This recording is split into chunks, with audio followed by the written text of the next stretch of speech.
Hi friends, எல்லாம் எப்படி இருக்கீங்க?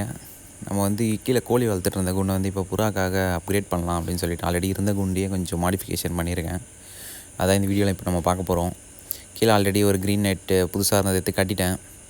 இப்போ அந்த பேனர் இருக்குது பார்த்தீங்களா, அது வந்து இங்கே மேலே ரூஃபாக வரும். இந்த வலையெல்லாம் எடுத்துகிட்டு அந்த ரூஃப் போட்டுடலான் இருக்கேன். 2 பக்கம் நடுவில் அது கொஞ்சம் வரும், சைடில் கேப் இருக்கும், அந்த இடத்துல வலை கட்டிக்கலான்ட்டு. அந்த ரூஃப் போட்டதுக்கப்புறம் அதுக்கு மேலே வந்து இந்த ஷீட்டு போட்டால் மழை தண்ணி உள்ளே வராது.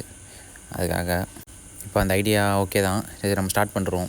சரி, கீழே வந்தேன் கட்டைங்க எடுக்கிறதுக்காக. அப்போ இந்த கட்டையை பார்த்தேன், மரம் பக்கத்தில் வளர்ந்துருந்துச்சு கோழி குண்டுக்கு வெளியில். இந்த கட்டை ஸ்ட்ரைட்டாக இருந்துச்சு, நம்ம ஃப்ரண்ட்டில் வைக்கிறதுக்கு கொஞ்சம் கரெக்டாக இருக்கும்னு பார்த்தேன். அந்த பேனர் வந்து சாய்க்கும் போது கரெக்டாக இருக்கும். அதனால் இதை முதல்ல கட் பண்ணி எடுத்துக்கிட்டேன். கீழே இருந்து கொண்டு வந்த கட்டையில் வந்து எப்படி நம்ம கட்டையில் டோர் வைக்க முடியாது, அதனால் கொஞ்சம் ரீஃபருங்களை எடுத்து அதில் 4 பக்கம் ஆணி அடித்து அதை வந்து ஒரு வாசல் மாதிரி ரெடி பண்ணிக்கிட்டேன். இந்த டோர் வந்து அலுமினியம் டோர், இது கொசு வலைலாம் அடிப்பாங்க, அது வீட்டில் இருந்துச்சு. சரி, அதை எடுத்துக்கிட்டேன், நம்ம இது டோராக வச்சுப்போம்னு சொல்லிவிட்டு. இப்போ அந்த வாசல்லையும் வச்சு பார்த்தாச்சு, கரெக்டாக இருக்குது. இப்போ இந்த இடத்துல 2 இடத்துலையும் கம்பி போட்டு கட்டிட்டா இது ஸ்ட்ராங்காக நின்றோம். இந்த டோர் எடுத்து வச்சு செட் பண்ணிக்கலாம், கரெக்டாக இருக்கும். இப்போது டோர் வச்சு பார்த்தா கரெக்டாக தான் இருந்துச்சு.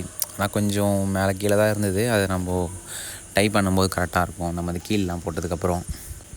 இந்த மெயின் ஃப்ரேமுக்காக தான் வந்து நம்ம கீழே இருந்து அந்த கட்டையை கட் பண்ணி கொண்டு வந்தோம். ஆனால் இந்த கட்டை கொஞ்சம் மெலிசாக இருக்குது, அது தாங்குமான்னு தெரில. அதனால் மூங்கிலே வந்து அதுக்கு ஏற்ற மாதிரி கட் பண்ணி அது 2 பக்கமும் கம்பி போட்டு கட்டிட்டா ஸ்ட்ரைட்டாக நின்றோம். அதுக்கப்புறம் இதையும் நம்ம அதோடு சேர்த்து டைப் பண்ணிட்டோம்.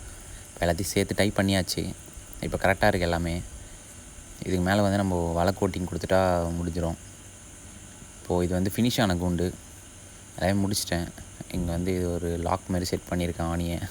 என்னாலே திறக்க முடியல, ரொம்ப கஷ்டமாக இருந்துச்சு அடித்தது. ஒரு வழியாக ஓப்பன் பண்ணிட்டேன், வந்துருச்சு. உள்ளே வந்து ஆப்பிள் பாக்ஸ் வாங்கி அடிக்கிட்டேன், 2 ஆப்பிள் பாக்ஸ். ஆல்ரெடி அதை பார்ட்டிஷனாக பிரித்து மேலே இந்த பேனருக்கு பார்த்திங்களா, அதில் ஒரு கம்பி கட்டியிருக்கேன். அது ஓப்பன் பண்ணி அதை உள்ளே வச்சேன். ஏன்னா இது வழியாக போகாது, நம்ம ஃப்யூச்சரில் ஏதாச்சும் உள்ளே வைக்கணுன்னாலும் அதை வச்சுக்கலாம்.